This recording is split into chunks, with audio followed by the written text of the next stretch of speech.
Hello, folks. It's Michael with the Reason RX podcast. Hope you are doing well. Thankfully, or hopefully, we're heading out the door of this COVID nonsense. Hopefully, everybody's back to normal as much as possible, and you're kind of allowed in your area. Or hopefully, you're a rebel. In this case, rebel for doing the right thing, getting outdoors, getting sunshine, getting vitamin D, getting exercise. Finding ways to do it and not being imprisoned and zooed in a cage. You want to do what's healthy overall for everybody and for yourself. What's good for you, good for your family, good for your school, good for the society. We need strong, healthy people thinking independently. No mental or physical censorship. But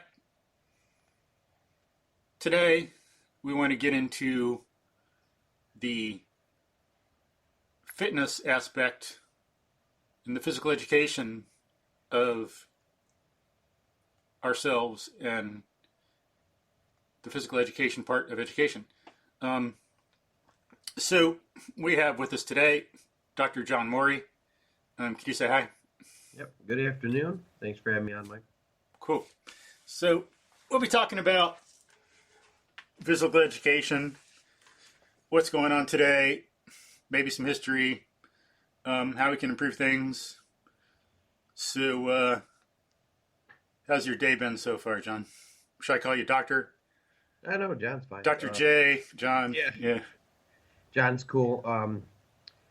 Pretty good day so far. Had a couple classes this morning. Start with the jiu-jitsu at 6 a.m., roll around for an hour or so, and then go off. I got a class at the high school I teach on Tuesday, Thursdays, and then just after that, ran some errands, did some appointments, got some things done, and now made time to hang out with you for a while and chit-chat.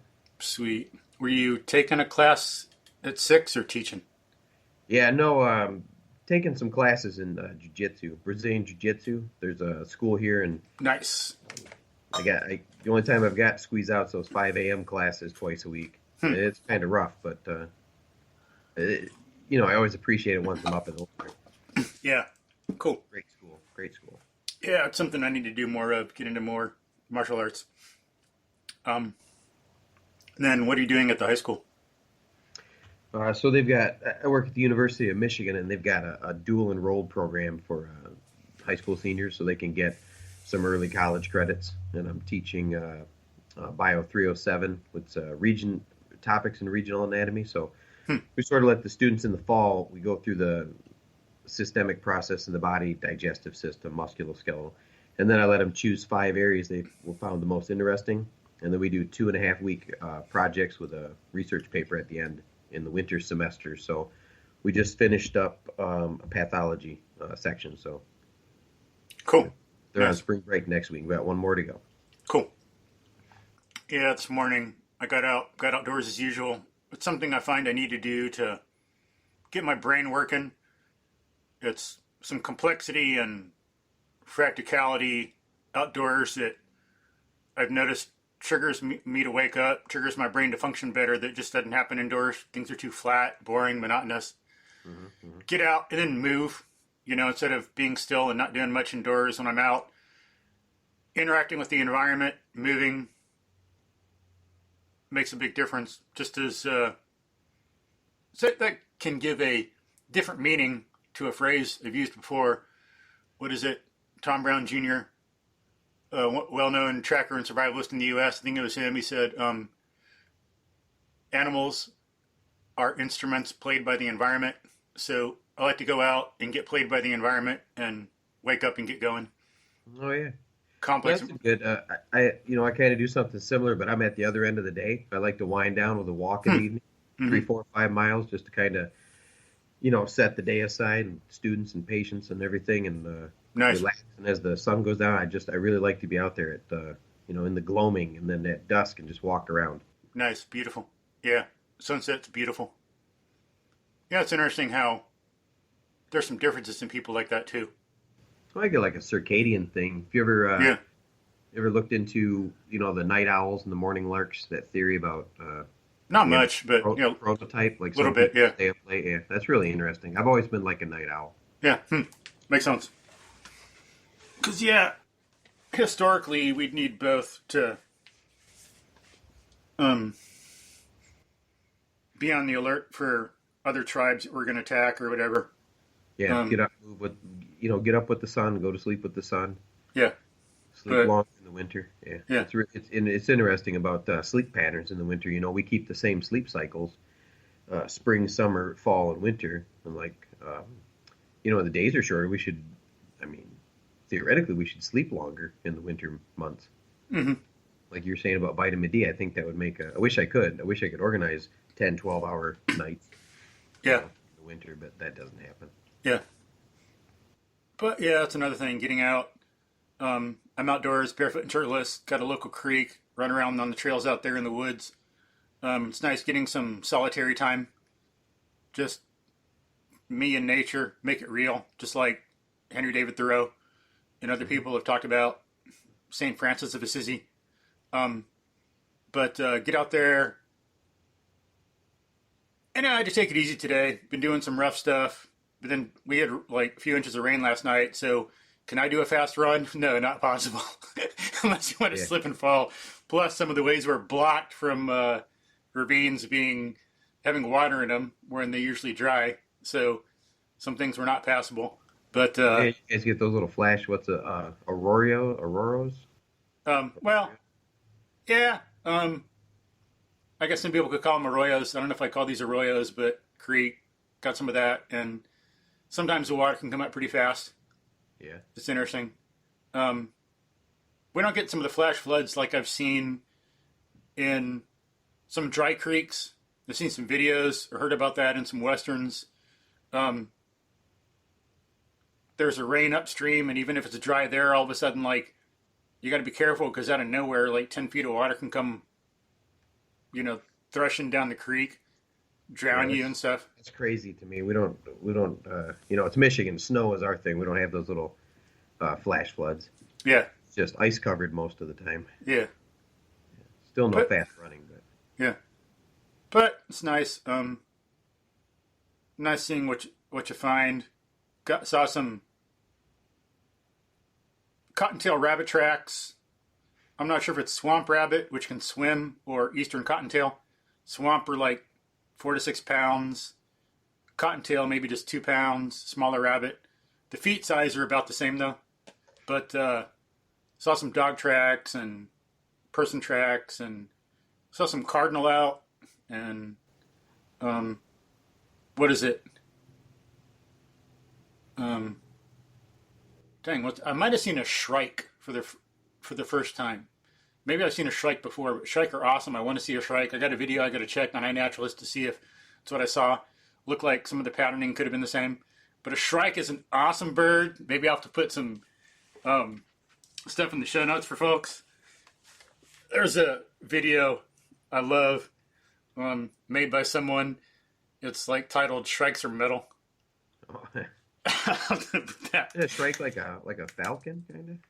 Kind of, yeah. It's like a small bird that total like badass bird that it doesn't have strong talons, so it can't carry stuff too far. But what it'll do is get some lizards or grasshoppers, and it keeps like a pantry. So it'll get something and shove it on a thorn or like a barb in a barbed wire fence to keep it there. And then it's interesting. It knows there's some grasshoppers. If I said caterpillar earlier instead of grasshopper, I meant grasshopper. Duh. But they'll get some grasshoppers. Maybe they have caterpillars too. But they'll get some grasshoppers that are poisonous. Like I think some in Florida. And they will put them on a thorn, and then the poison denatures. And they come back later, and then they can eat the grasshopper and it's safe. It is so cool. Yeah. That's pretty smart. Yeah, animals. I love studying biology and ecology. It's like, it's amazing how interesting that stuff is. People think calculus is hard, and maybe to some extent it is, but I say no. You want something that's hard, study biology. Calculus doesn't adapt. Biology adapts and changes and is full of surprises. calculus, you get it down, psh, easy, same thing, you know? Yeah, that's what I tell the students about like biology with the human anatomy and metabolism, because not only do you have to get all the basic sciences down, then every patient is an individual. So the parameters, the variables are all like, different for everybody. Yeah. So it's super complex, almost chaotic in its complexity level. Yeah, it's like we're exactly the same, precisely exactly the same, but within that sameness, there's a hell of a lot of range, and there's a hell of a lot of interaction between all these different dimensions. Yeah. Yeah, it's wild. Yeah. But, yeah, it was cool. So, and then on the way home, I finally got a good picture of a killdeer. Driving home, there's a killdeer in the road in this puddle. Ran out in front of me, so I had to slow down. I was in this, like, quiet panic, having it run out in front of me like that. Didn't want to run it over coming into the subdivision, but slowed down and stopped and got some pictures before anybody else came around. Because they can be hard to get pictures of in the wild. You try to walk up near one in a pond and they're gone. So it's nice to have a situation where I could get a decent picture of a killdeer with my iPhone. But nice. You see them out by the road a lot. We have in Michigan, it's the white-tailed deer. No, this is like a killdeer. This is a bird. Sorry.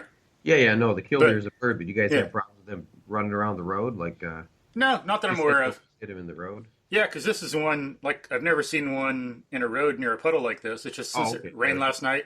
Yeah. Lucky for you. Yeah, but what were you saying about your area? Well, I was just saying we have, like, I thought, like, maybe you were saying you have to watch out for them when you're driving. Oh, no, yeah. Like we do have the deer, the white-tailed deer right out in front of you up here in Michigan. Oh, yeah, no, just today, yeah. Oh, you just got lucky then. You ran out so you could get a picture. Yeah, it ran in front of me. Hey, I'm here, get a picture. Mm-hmm. Good luck day, yeah. But, yeah, it's been nice. We had, a buddy and I were just out to Manistee River Valley this past weekend. It stayed about 20, 25 degrees, rain, sleet, but we saw, in the morning, we saw a few bear prints and some bears on the trail. Nice. That's always cool. The west side of Michigan, a lot of black bear. Cool. Yeah, we got that. Close into your camp, you don't see them at night. And then the next morning you get up and there's prints right, 10 yards from your hammock, Cool. Walking around. Yeah. And thankfully they're making a comeback in our area. East Texas, South Texas. And then river otter are making a comeback. Mm-hmm. We got beaver down here, bald eagles, actually. We're getting a lot more bald eagles lately. I've been seeing them, cool. I'd say maybe the last 5-6 years, just more and more. Cool. Weird places, too. Even somebody recently saw one downtown Flint flying around. We got I think it's a peregrine. I'm not much of a ornithologist, but I think someone said it was a peregrine falcon on one of the one of the buildings downtown. Neat. Like maybe a nest, you could go up in the top of North Bank and go in the old office, and he was right outside the window. Wow, how cool. That was pretty cool. Get real close. Nice. Yeah, I got some friends up in Minnesota that harass me because I've never seen a Shrike, and I've looked and looked, especially to find like a Shrike's pantry where it's got some stuff on thorns. But I was working with their kids, homeschooled in science a few years ago, and they saw something I've never seen. They saw a Shrike outside their window in the winter with like a lizard, or well, maybe it was fall or something. Not deep winter up there, but had a lizard or something. So they harassed me about that ever since, that they've seen a Shrike with something and I never have. That's like a homeschool class? Yeah, just... Is that an ecology class, or are you saying it was a science? Yeah, I was doing science with their kids, but yeah, some biology, ecology, physics, teaching them what science actually is. Yeah, more hands-on, experiential way. Yeah. Yeah, that's the way to do it. Yeah. But,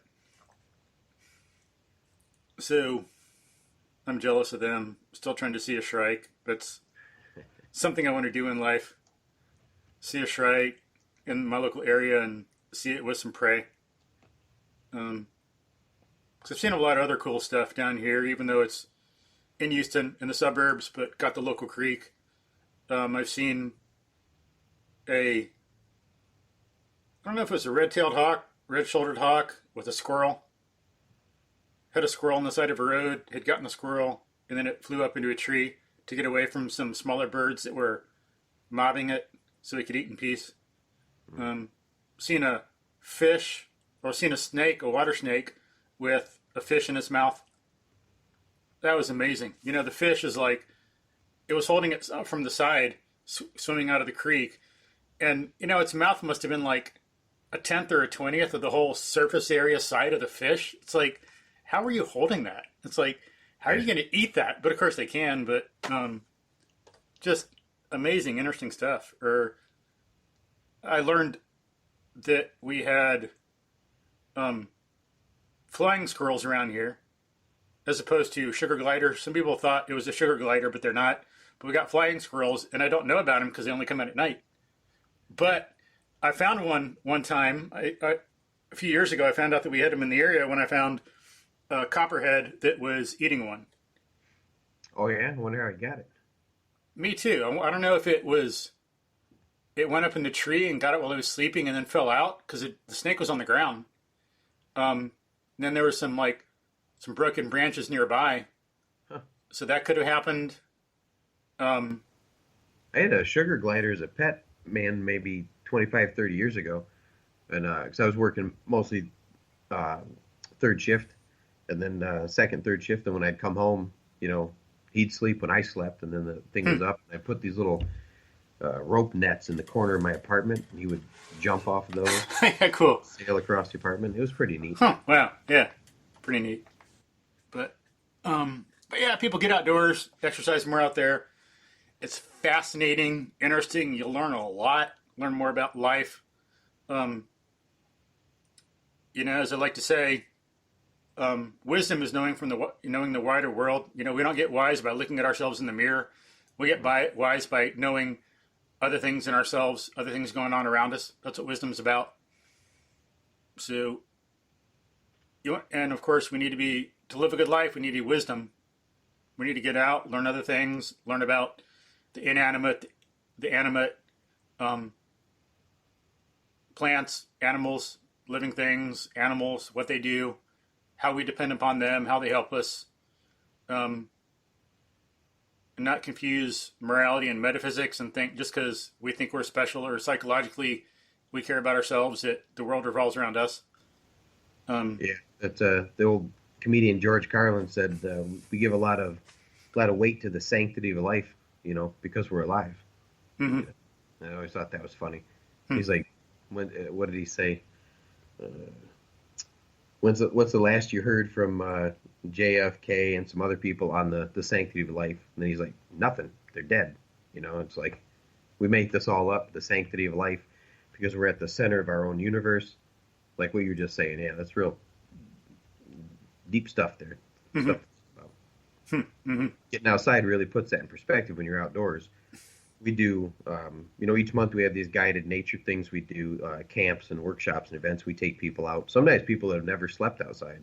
We take them up northern Michigan. They camp, and it's always, we have a little ritual we do at the end called the Rose and Thorn, and we go around the campfire that last night, and everyone says their thorn, like what was challenging, what was harder than they thought, and then they give their rose, like what was something new or what was the best part of the camping experience for you. And it's always interesting to hear those from people, you know, like they never expected this or that, and they get outside and they realize that they're just a smaller piece of of nature in general. Yeah. And then you get to see the power of what you can do if you actually do stuff. Like, I think too many people go out and maybe see trash in the local area because some people throw trash. We got a lot of flood debris. It's a lot of stuff that is out there along the creek is just from flooding over the last 50 years or whatever. And some people just might bemoan it. Oh man, look at this trash, da da da. Well, do something about it. Mm-hmm. You know, pick it up.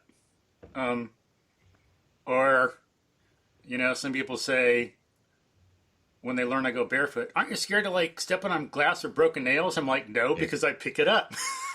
I hear that all the time. I clean it up, you know? I have eyes to look at it and hands to pick it up.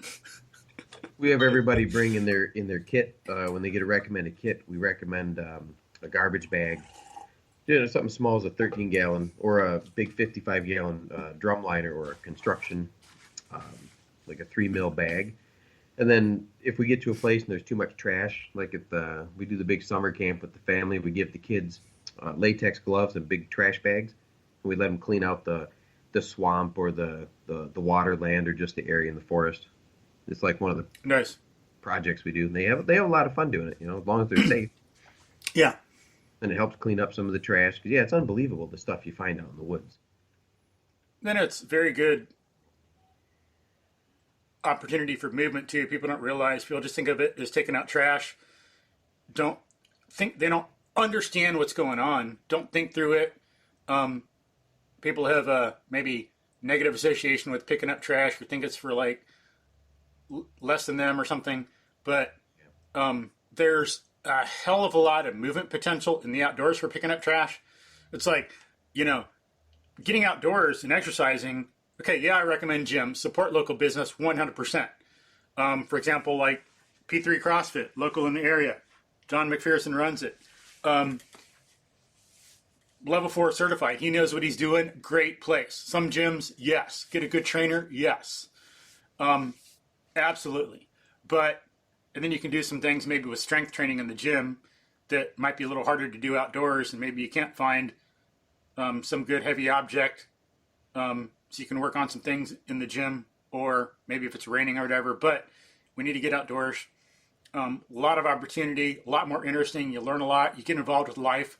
Indoors, you're involved with the flat, the inanimate, the monotonous.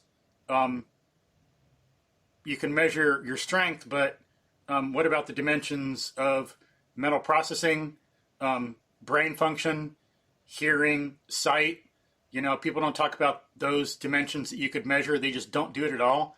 Measure the complexity of the environment, complexity of your movement, complexity of neurological activity, complexity of adaptation, and so on. So much you could measure that's not being measured in the gym. That's one of the good things about MovNat is that it's that complexity. It's things you wouldn't think of, like exercising your visual field, like, moving your head around so you can see more. Yeah. Reaching for things. Like you said earlier, picking up the trash, there's level changes, there's balancing, there's reaching through some thorn bushes to get a piece of trash. There's all kinds of crawling under things. Then you have to lift and carry the trash. So yeah, amen. I always think of MovNat as kind of getting outside, like you said, obviously supporting quality gyms or coaches. But I always kind of think of that MovNat as the base level everyone should be doing. Yeah, and then when you need to zoom in on your zero in on your strength training, then you hit a gym but you should already have like a fitness base, and I think that's where MovNat really fits in, because everybody can get outside and crawl, climb, run, roll, throw things, play games. Yeah, and then all that's involved in picking up trash. You get out and do it, as you say. I wish I had some people to come out with me to video me doing it sometimes, because then you can get some perspectives that I couldn't get by using a phone alone. Or I don't want to always spend time with, set up a camera and then pick up trash and stop it and make a video. But you got to crawl, hands and knees, hands and feet, on your belly, reach to get trash. I'm on my belly, you got to reach and get some trash, pull it out, bend over, squat. Yeah, and you got to carry stuff. So I even made a video about part of my walk recently. I pulled a tire out of the local creek and had to carry it like literally over half a mile to bring it to a trash can where it can be hauled away. So I pick it up and carry it on one shoulder a few hundred steps, put it down, pick it up, carry it on the other, pick it up in different ways. How can I pick it up? And, I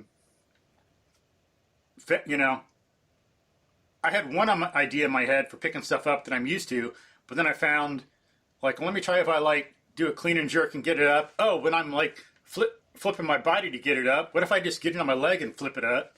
And then I've got learned different ways to pick up a tire, and because it's an odd-shaped object, it's not balanced and optimized for grip like a barbell. Yeah. think it's where we get misled a lot. Like a hundred, Mhm. like we tell people all the time, or you've had this experience. 135 pound barbell is a huge difference. 135 pound rock. Yeah. There's no, Yeah. I mean, mathematically it's equivalent, but there's no comparison. Amen. Yeah. Trying to pick those up and move them, that's a Yeah. whole different game. Yeah. Or have a symmetric 250 pounds on your back versus, and so it's all there. It's an old squat rack. You can like get under it, blah, blah, blah, nice and easy. Okay, what about having a 250-pound log or section of telephone pole? Yeah. Or this is actually a perfect example of that. I was at a MovNat event a few years ago in New Mexico, and there's a bunch of different coaches. And Gray Cook, he's real well known, Yeah. doctor of physical therapy, great guy, real FMS. smart. Gray's a big guy, though. I don't think most people realize how big he is. He's over 6 foot. He's well over 250 or so at the time. And Gray we ended up being partners for the Huh. partner carry up the hill, Oh, cool. Yeah.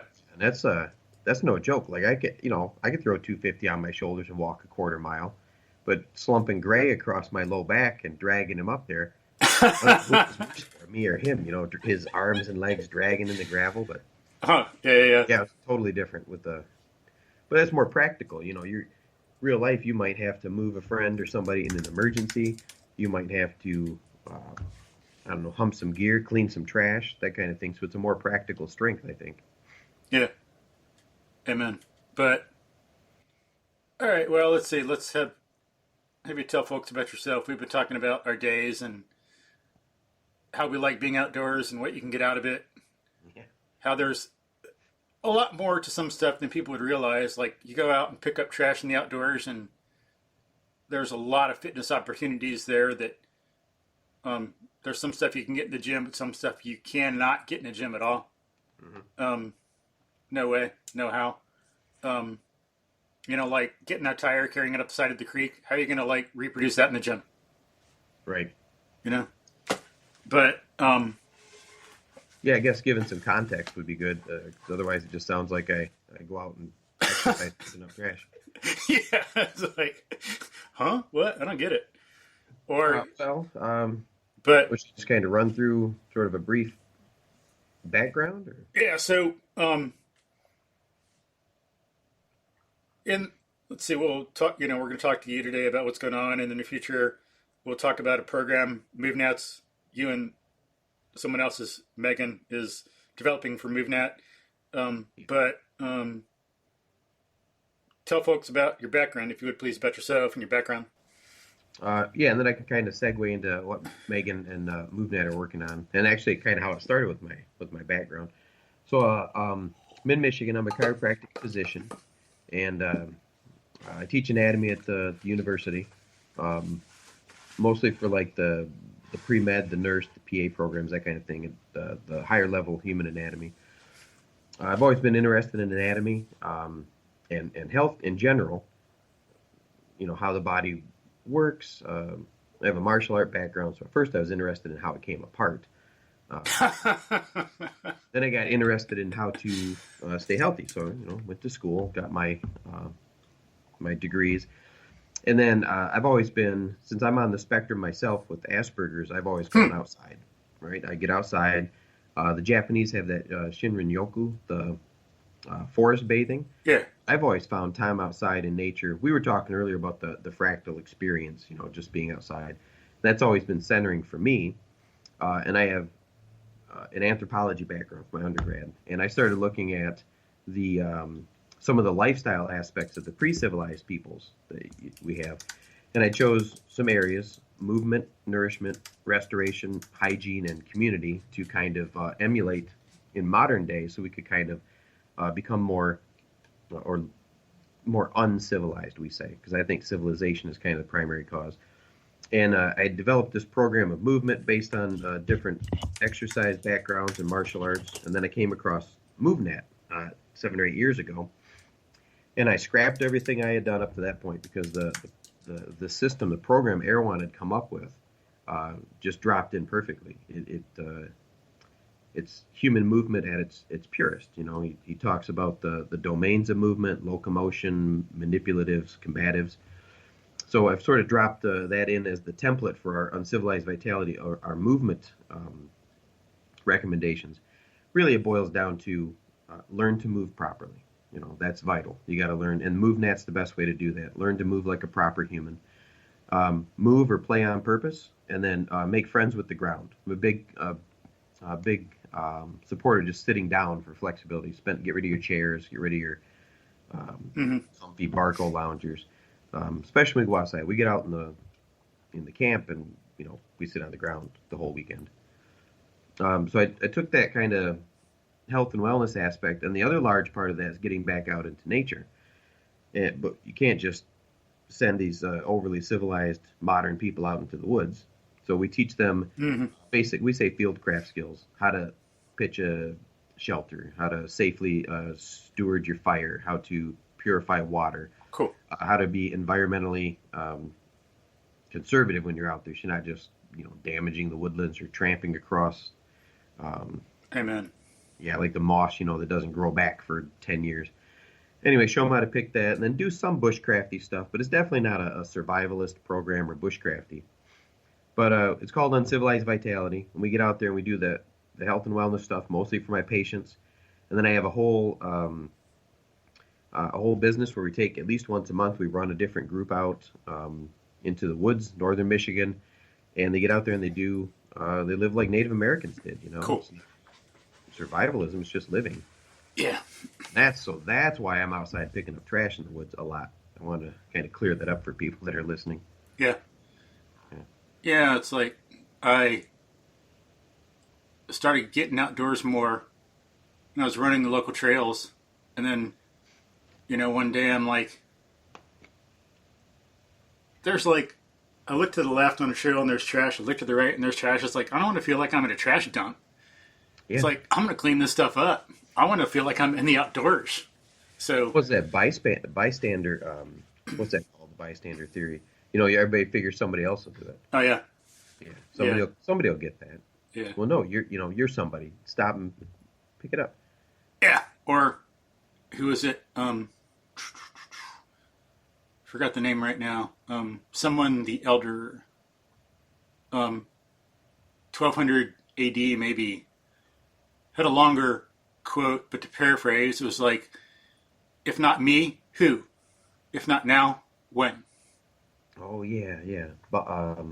Byron Siren. It'll come to me as soon as we're done, probably.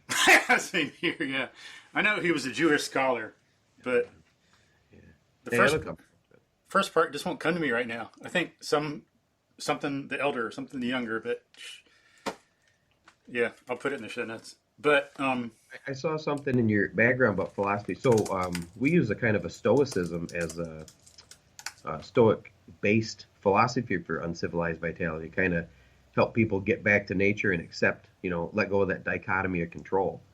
And a great teaching implement that we use is camping. We get out there. If it rains, you're going to get wet. Mm-hmm. If it gets cold, there's nothing you can do about it. So instead of grumbling, you just accept that. It's a good teaching tool. Camping. I don't think it was as popular when Stoicism was first coming around because everybody lived in a closer state of nature then anyway. But now it's a great opportunity for people to learn. The discipline of ascent. Like I'm only going to be upset about this if I let myself. So we kind of weave that in while they're camping, so they get some different lessons. Yeah, have you read? What is it? Man's Search for Meaning. Forgot the author right now. He was in a concentration camp. Good book. Yeah. Yeah. Yeah, that guy turned that whole experience, which was devastating for everybody, and he pulled some. If you can pull some good out of that, that's what that book is about. It's a great book. And there's some other book I forgot the name of right now, or the author, about the kind of person who tends to survive in emergencies. And yeah, it's interesting how it was similar. They tend to accept what's there and take a realistic perspective and stay hopeful. Mm-hmm. Dang, I forgot some of the exact things he says now. I'll have to listen to that book again, but I'll put that in the show notes too when I figure out what the name of it is. But that's interesting. Whereas others think, oh, everything's just hopeless, give up. Um, or they have some kind of like strange, unrealistic fantasies. Um, Maintaining a commitment to the truth is a big part of um, one of the major things that helps people survive in situations like that. Yeah, just kind of accepting. Yeah. People get a lot of these the camps with out in nature. They get a lot of MovNat without even knowing it. Yeah. Because they gotta. We get the fire started. They gotta squat, especially when the ground's wet and cold. They squat, they kneel, and I see them in like a tall half kneeling or um, a long sit or something. I point out like, hey, that's called a long sit, or that's a long cross sit, or that's a half open bent sit. And they're like, really? These have names? And I was like, oh yeah, we can tell you all those. And then they have to carry the firewood. So we talk about the different carries and Cool. you know, Excuse me. find lots of ways to work MovNat when we're out there. And then sitting around the campfire is a great time to use nature to talk about like the philosophy of movement. Living things move. And you're at home, you think I have people that go out there, they hit the gym 3-4 times a week, and they think they're in relatively good shape or fitness. But a weekend in northern Michigan outside with just the tarp and your backpack will disabuse you of that knowledge real quick. It's time to get water. Well, there's a river 3 miles over that way, over that hill. Go get it, bring it back, boil it, drink it. Now you got to go get more. Yeah. Especially if you take away some of their protective equipment that keeps them soft when it's appropriate. Like, okay, do it barefoot. Yeah. How strong are you? Me and a few of the guides that work for me, Logan, our administrator, we'll spend most of the camps barefoot. But that's years of kind of toughening the feet. Yeah. And sometimes people take their shoes off. We have another woman that started going with us, Jill. She just last season. We have these merit beads you can earn, and one's called the long walk. It's a 12-mile barefoot walk. Cool. And if you do that, and Jill's never taken her shoes off in the outdoors, but she's one of these. She's retired. She runs these marathons. She probably does 6 or 7 a year, all these Tough Mudders and stuff. Cool. But she doesn't go barefoot, and she's been kind of easing into it. And then last September on Manitou Island, she did 13 miles barefoot. Sweet. And it was awesome. It was great to see. But we kept her on the soft mud and stuff. We protect people, obviously. We meet them where they're at. Like, we do take stools for people that they don't have the hip or, knee flexibility to get on the ground yet. But yeah, you got to be smart about it. That's what I like about MovNat and MovNat's friends. Katie Bowman, Kelly Starrett, Pavel, Sassoline, Gray Cook, Lee Burton, FMS people. They know how to get into things smart. Don't just... oh, there's barefoot shoes. Okay, let's wear the barefoot shoes all of a sudden out of nowhere and expect miracle results. Katie's did some podcasts about that. You got to work your way into it. Katie Bowman, I can't say that's my BFF. I can't. Yeah. I can't say enough good things about her. She's she's awesome. One of the high points I think of the last 10 years was when MovNat and Nutritious Movement had that summit, and a few of us were invited out to Katie's for a week. And cool. traded information. That was great. Yeah, Katie Bowman's right up there with I don't know, Feldenkrais for me. I mean, if Katie says it to me, that's how it is. That's the law. Yeah. And she had that whole thing. Originally about the pelvic floor, she kind of took an odd. Non-mainstream stance about Kegels, and that's kind of what got her started. And I still use it. Actually, we're doing pelvic floor today in my lecture later this afternoon, and I'll definitely reference Katie's books. Cool. Yeah. To these students. Yeah. I recommend it a lot. Out of it. Yeah. But amen. But so, did you do much in fitness or in the outdoors when you were younger? Yeah, I got all the way up to first light there right before Eagle Scout, as a kid. I live in a kind of a a little town north of Flint. It was mostly farm and rural. So I was, I grew up in the '70s. So we leave at 6 and 7 in the morning with a hatchet and an air Yeah. gun and a Yeah. handful of matches. We'd be gone till dark Yeah. outside the woods. Yeah. Yeah. So yeah, I kind of grew up like that, being outdoors. I always found it more calming than, again, with the Asperger's, than being around crowds or Mm-hmm. indoors. So yeah, I always did that. As far as the fitness community, I mean, I got a CF1. I got my CrossFit certification. I did that for about 10 years at the university because they had a CrossFit program at U of M, and I was one of the coaches there. But other than that, I just 30 years of 30 plus years of Hapkido and a little judo, taekwondo, that kind of thing. But that's mostly my fitness background. And then when did you get into MovNat? When did you learn about it and all that? So I saw the famous video, Mm-hmm. the Yeah. outdoor program. Same. And I saw that, I don't know, 2011. I was like, this is awesome, greatest thing. But there wasn't really much going on at the time. And then in 2014, my wife says, you got to see this YouTube video I saw. She says, this looks like it's right up your alley, all this Tarzan stuff, right? And so I watched it, and I said, that's cool. I wish I could go do that. And it turns out there was a level 1 and 2 cert in March coming up that year in Ohio, so it wasn't too far. So I went down that, and Jeff Turner was the coach. He's a great guy. I think he's got a Fit to Play in Ohio. But I had a great experience with Jeff. They held it at a parkour gym. I'm still friends with some of the parkour guys we met there. Mm-hmm. So yeah, I got into MovNat. I was hooked that weekend. I'm like, this is, like I said, I had spent 13 years kind of putting together the movement portion of my program, and I scrapped it that weekend. Yeah. Like, this is so much better. I mean, very similar, similar lines, but Erwan just had it sort of, it's just really impressive. MovNat, the way it's put together. And Danny did a lot of work. Danny did a lot of work on its putting it in a logical order and structuring it and getting regressions and all that in there. Well, and then I went in 2015 down to, that's when I met Danny and Kellen and Captain Stefano and Bernd from Germany. We all did the level 3 together Cool. in New Mexico when they made Danny the program director for that year. Hmm. So it was kind of cool. It was kind of, it was neat to be there, history being made, sort of. Yeah. Yeah.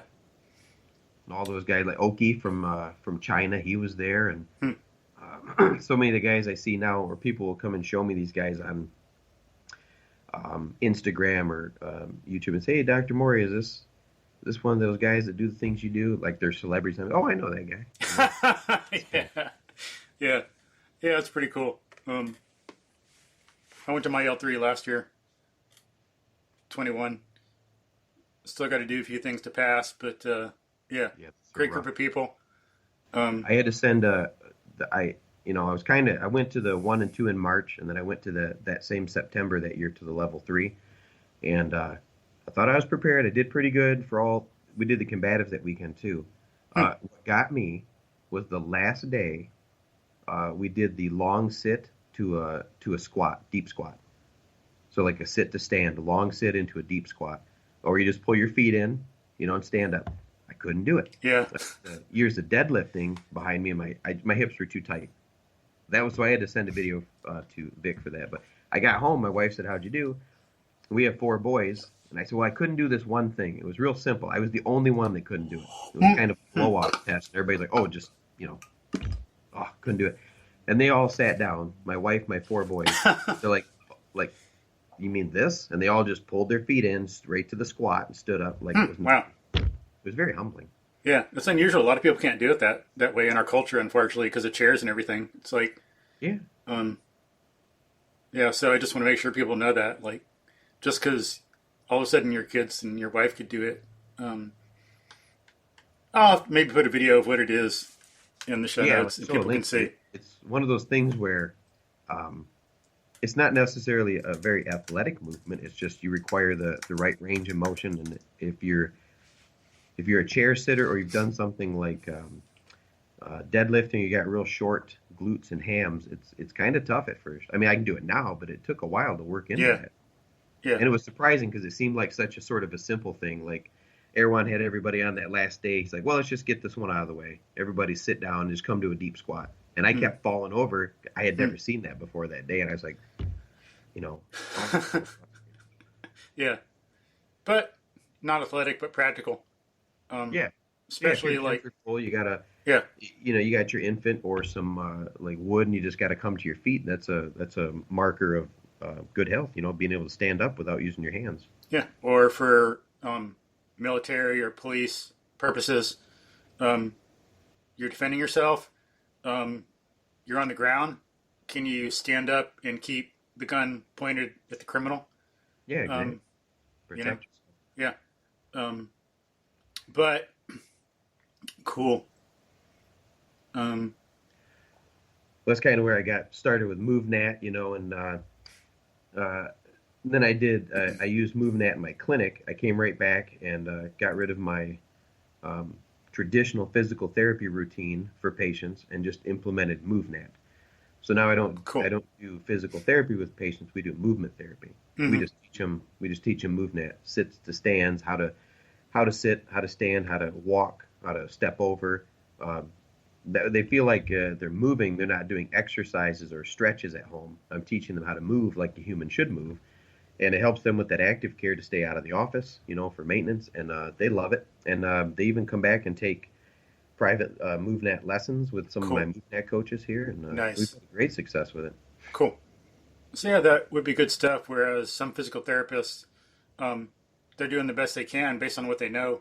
It's like we're finite and limited. There's things I could do now in teaching that there's no way in heck I could have done decades ago. I didn't come up with it myself. Just like you learn MovNat from someone else, I've learned some stuff about philosophy, education, how we think, epistemology, philosophy of science from other people. Makes you much more effective. But you learn this MovNat, and then you're doing the physical therapy, but you're giving the people things to do and that they can do out of the studio, and you're giving them ways to do things right so they won't need to come back. Whereas if it's just physical therapy, maybe you correct this little problem, but um, they're still going to be doing something wrong and still going to be setting themselves up to get injured to come back, and they're doing the whole of human movement they don't understand, so they can come back for other things. Whereas with MovNat, you got the whole big picture, how things fit together, and that can preserve their fitness so they won't need to come back unless something unusual happens, because we all get injured Right. So, I sometimes. mean, like physical therapy, like you said, is typically it's great. I don't want to sound too down on it Yeah. because obviously there are individuals like Gray Cook I mentioned earlier, Amen. Yeah. but Yeah. it's Great stuff. they'll take it from the kind of the standard reductionist model, like um, you had a shoulder surgery, you're going to go work with your PT, and they're going to just kind of work on rehabbing that shoulder. But MovNat takes a sort of a maybe a gestalt or a larger approach, like what's the movement, healthiest movement of that shoulder in the context of being human, reaching for stuff, throwing Mm. things, carrying things. So I mean, obviously physical therapy and MovNat are complementary. I've just found with my patients, it's almost, I send them out, they've had a hip replacement or a knee or something. Obviously, we send them to a physical therapy course, but then we have them come right Mm. back in and start to do MovNat training so they can learn to sit, crawl, roll, different positions, learn to move again after they've rehabbed that. So there's a place for Mm. both. Cool. Yeah, definitely. Um, why'd you get a degree in like anthropology and biology? What made you get into those things? Well, I think so. I'm a late diagnosis Asperger. I didn't get the diagnosis till I was 35. So for most of my life, I had to unlearn a lot of coping mechanisms. Because um, well, you didn't even have an Asperger's diagnosis till I think it was 84 when Hmm. somebody had found Hans Asperger's papers again. Hmm. Uh, I don't get to do that too far, but so I had always felt like I didn't understand things that other people kind of grasped intuitively. So during school, I got into like the social sciences in undergrad and ended up taking all the anthropology courses and being a big fan of linguistics and uh, body language and that sort of stuff, so I could kind of, interpret what I know now are neurotypical behaviors. But then, like most academics, I got that anthropology degree, and I've got, mostly I'm going to end up teaching anthropology. So kind of went hand in hand with my martial arts and human studies, my Uncivilized. But when I wanted to go back to med school, I didn't have the basic science classes I needed, so I had to go back and get those. And in the course of doing that, I ended up with another bachelor's in the biology, so I could get into chiropractic medicine. And then, cool. Off I went from there. But yeah, so the anthropology was, I wouldn't say it was I don't want to say dead end, but it's definitely informed what I do with my health and wellness program. So it had its place. It just, I didn't see the connection at the time. That was 30 years ago. Mm-hmm. Yeah. In the 90s. Well, it takes time. Yeah, it's funny how things you do, you don't think they're going to pan out now, but then 2 decades later, you're like, oh, I'm glad I learned about the quacudal potlatch ceremonies, Yeah. It's interesting. It takes more time and wisdom in learning to connect things. You can't make connections without learning something in one area and then learning something in another area and seeing how they're related. You have to study different areas.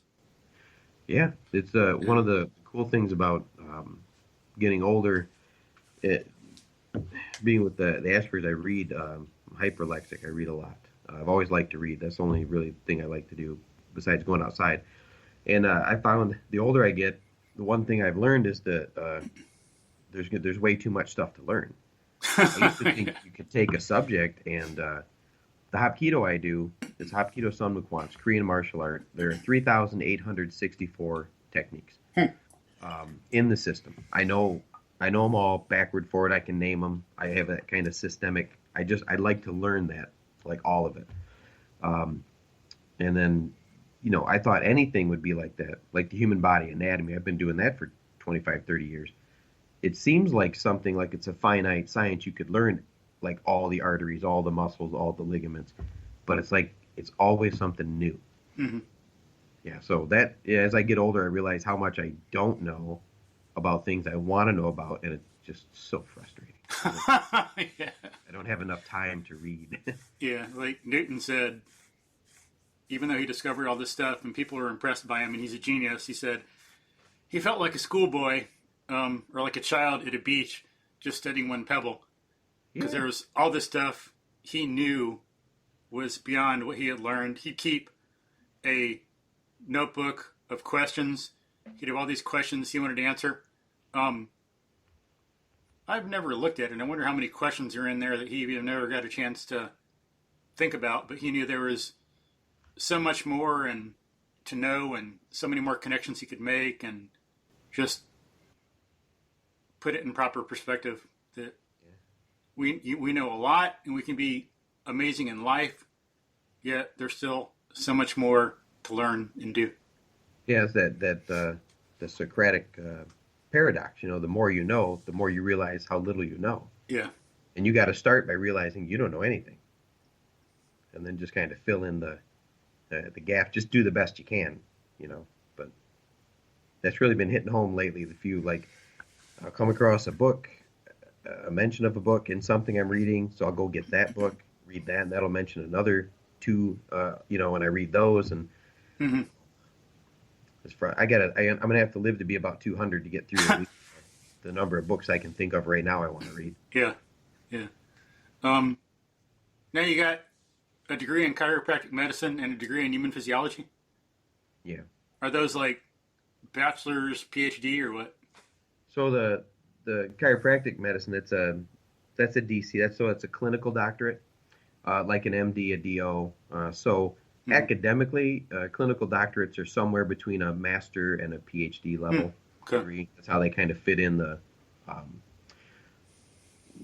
the academic hierarchy. PhD, masters, bachelors, associates to work your way down. Clinical doctorates are kind of wedged in there somewhere. And then I have the BS, the human biology from U of M. The anthropology is the BA. And then we picked up in chiropractic school where I went, National University in Chicago, Lombard, really. That's the only one of the chiropractic schools you need a 4-year degree to get into, and then it's a 4-year program. And in the process of completing that, you end up with a bachelor's degree with physiological therapeutics. I forget the exact title of it, Okay. but yeah, it's a lot. And it really helps out. So sometimes there's a little difference between a chiropractor and a chiropractic physician, just in the background of training, Mm-hmm. like we did. Cool. Now, Scope of practice here in Michigan kind of keeps us the same, though. yeah, it looks like it's about the top of the hour, and you got something pretty soon, but have to end soon, unfortunately. But we'll be talking more about the upcoming program with you and Megan. But Yeah, we're what gonna are come back and talk about MovNat in the school, right? So we'll do yeah that pretty soon. yeah what are some of the factors that led to it? Some of the motivation, some of the necessity, like what in your learning and in the culture has made you see a need for moving out in schools? Well, when I was down to level 3, and Erwan was kind of talking about the goals for MovNat, I saw right away a potential for working with my patients, teach them rehab and such. And then I really kind of keyed in on his, he mentioned something about getting MovNat into schools and teaching kids how to move properly while they're young. We could kind of mitigate a lot of downstream poor health effects in adulthood if we could teach Amen. proper movement early. Yeah. And I thought that was really, I don't know, it was really a salient point for me. So a few years ago, I was asked to do like a MovNat presentation for some Michigan physical education teachers. They're, I don't know what you call it, like a continuing ed credit for some Cool. PE. Cool. So we went and did MovNat with them, and then a few of the guys, Tyler and Doug, I kind of approached them and wanted to know if they'd be willing to do a kind of an offset of the MovNat certified trainer. We'd call it a MovNat certified educator. It's kind of the name I Cool. Nice. set aside to call them. And then we were going to teach MovNat in the school and get some data collected, and then try to turn that into a program. A lot of snags along the way, and it's still in development, but because we took a few years hiatus, a lot of things going on in the world. Mm-hmm. But now with Megan Donahue kind of back at it, she's really getting this thing going forward. For me, it was one of my pet projects that's up in the air, but she's really taken it, and her and Danny, they're really moving it forward. Cool. But still in development. We're hoping to get MovNat in the school system, like at the elementary level. I think if we could get that going, we'd see a lot of, like I said, we could fix a lot of downstream effects of poor movement in kids now. The childhood obesity rate. Well, even just besides fitness, we kind of mentioned earlier, what's the difference between MovNat in a school versus another modality like a CrossFit or a yoga class or something, Pilates. And the big difference I see is when the kids get out there and move like kids are supposed to move. Basically they're playing. We just teach them structured play. It helps with them, helps them regulate their emotions, helps them deal with frustrations by playing and coming up with new ways to do it. There's just a lot of benefits besides the physical fitness to it. I'm pretty excited about how the program's going, and hopefully when we come back with Megan, we'll have more information, like some more data to share. Mm-hmm. But it's gonna be pretty cool. Yeah, that's something I'd like to see more of. I know as a teacher, as someone who's outdoors, seeing people move, run, exercise, I know there's a big need for it. Something needs to be done to make it, more like put more social pressure, because we're social animals. And there just needs to be some, and of course I don't mean social pressure in a bad way. I mean, social pressure done right. You can see through history, there's a lot of social pressure because we're social animals. It's going to be there. It's our nature. A lot of it's done wrong, a lot of destruction and bad things in human society, but when it's done in accordance with our nature, rationally, logically, you got some good wisdom behind it, it's done right, with respect, then for the individual and for our nature and society, then it's fine. People do things in groups all the time. There's some kind of group think. It's just group think just needs to be guided by reason, commitment to reality and the truth. So social pressure in that sense, see that it's kind of an in thing. Some of that needs to be there to help. Otherwise, it's like something I face. If I can tell someone, I can train them when I'm like maybe tutoring in math, I can help them and I know it, but they don't know me from a rock in the ground. They don't know what this MovNat stuff is. I know there's all kinds of ways I can help them run better or do whatever their sport they're doing better, but do they hire me? No. They know nothing about what I do. It's pretty sad. You want to help people, but they don't know enough. Because naturally, if they knew enough, they'd do it themselves, and they'd be certified trainers and stuff. And yeah, but we don't know what we don't know. Yeah, you get them trained like if they were exposed to MovNat or natural movement in school, then they would maybe engender an interest. So when they got out, they would find someone like you to say, "Hey, I know how to move basically. Well, obviously, I learned in school. Give me some more advanced stuff." Yeah, or they need like Nike Airs. Michael Jordan wears them. They need things like that. So-and-so does MovNat. Oh, I want to do it too. That's so cool. Yeah. Even if they don't realize exactly why or that it's rational and it's being true to your nature, it's a social thing there. At least they'd be doing the right thing. But that's some stuff that's needed too. Well, just as a kind of a last, I want to... Yeah, you got 20 minutes before your class. Yeah, I've got a non-charity we just started this year, or a nonprofit charity called the Uncivilized Living Foundation .org, and that's going live here in a couple weeks. And the idea is we're going to take things like the MovNat, and the Uncivilized Vitality, and we're going to take special need populations, cool. Children that are differently abled or handicapped, spectrum disorders, foster children, adults and kids with PTSD. And then we're going to take them out on these day camps and overnight camps. Nice. And people that otherwise wouldn't be able to get out. We're going to do that for them, the MovNat and the different things. So just want to get that plug in there about the Uncivilized Living Foundation.org, and hopefully it'll kind of take off this year, and we can move forward with helping some people out. Sweet. I know that helps a lot. You said you're Asperger's. I was never tested, but I swore I must have been autistic or something. It's a spectrum. Yeah, people are different in many ways, so my experience will be different than others, but I know... Yeah, if you've met one person with Asperger's, you've met one person with Asperger's. Yeah, but autism, it's specifically MovNat, working out in the outdoors, that helped me put this stuff into remission and be totally different than I was even like 3 years ago. Very, very different. Just attitude, emotion, behavior, cognition, creativity, social stuff. Very, very, very different. It's amazing. I think it's partly paleo diet, eating in accordance to our nature, whatever you want to call it, whole foods, whatever. Sometimes it takes a while for some things to build up and for the switch to flip. But with that, giving your brain what it needs and everything, and with moving in the outdoors, that's helped like beyond anything else. And it's amazing the difference it's made. So yeah, it's like yeah, you're getting a little less civilized out there. Yeah, well, depends. I like the way Katie Bowman puts it. It's not a matter of civilized versus uncivilized, but confinement.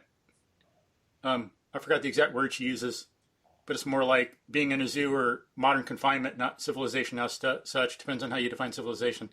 But I think civilization is fine. I think it's just the way some aspects of it are done, the confinement, which is not necessarily civilization. Yeah, we just use that like as a key term. Think about being confined to cities or zoo animals. I think Erwan, that's a big one, being zoo animals.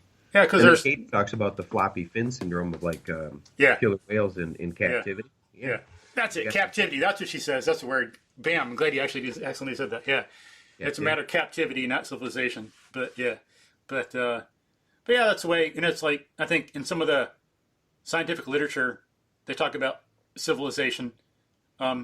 Just to use the term so I understand it. some things like that come up. But anyway, yeah, so much we could talk about, but you got to go soon. Any last words for folks? No, I'm just thanks for having me on.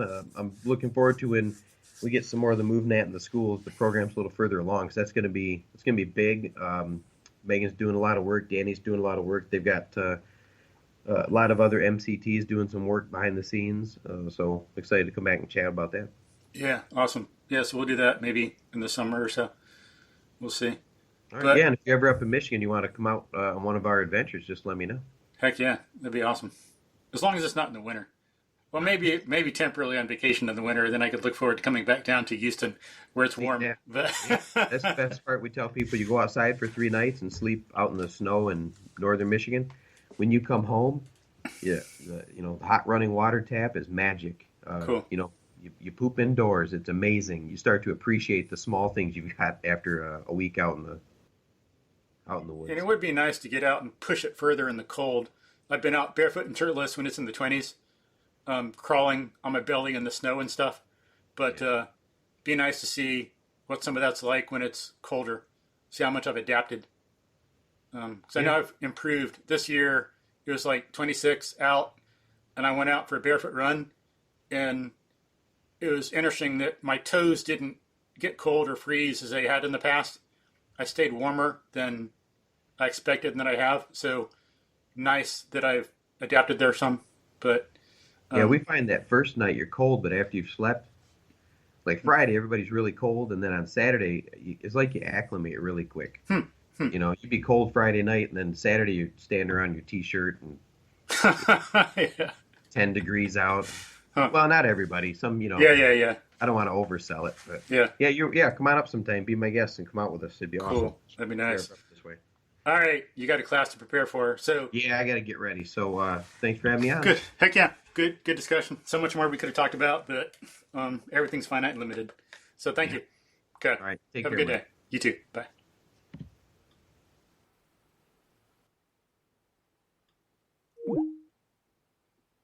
All right, folks. Hope you enjoyed that. Nice discussion with Jon there. As I say, so much more we could have discussed. So much we did discuss. But good information about fitness. It will help coaches, physical therapists, athletes. But as the book Spark points out, as I've mentioned numerous times, we're total human animals.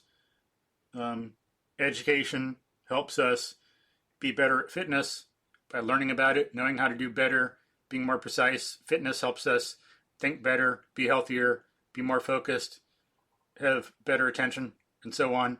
They all interact. We need to be both. To have a good education, we need to bring into play all the different factors of being human, all the feedback mechanisms, not try to hyper focus on one thing like only fitness or only sitting down all day taking a bunch of tests. Doesn't work. There ends up being some negative feedback. We need to get the stuff in order to work optimally, get a good balance, as some people call it. But hope you get outdoors. We got to learn on our own a bit, be like a scientist or detective, see what we need, how we work best, sleep, diet, exercise, reading, studying, family time, friend time, solitude, social time. Try to live the best life we can. Makes the world better for us and other people. But get out, sunshine, do that. If you have any questions, let us know. And thanks for listening. If you want to, if you could like the podcast, share it, contribute, help spread the word help make education more human appropriate, more species appropriate. We'd all appreciate it. It would help me, you, the culture. And we need it in these trying times. But thank you for listening. Hope you have a good day, a good week, and get out and be a good human animal. Thanks.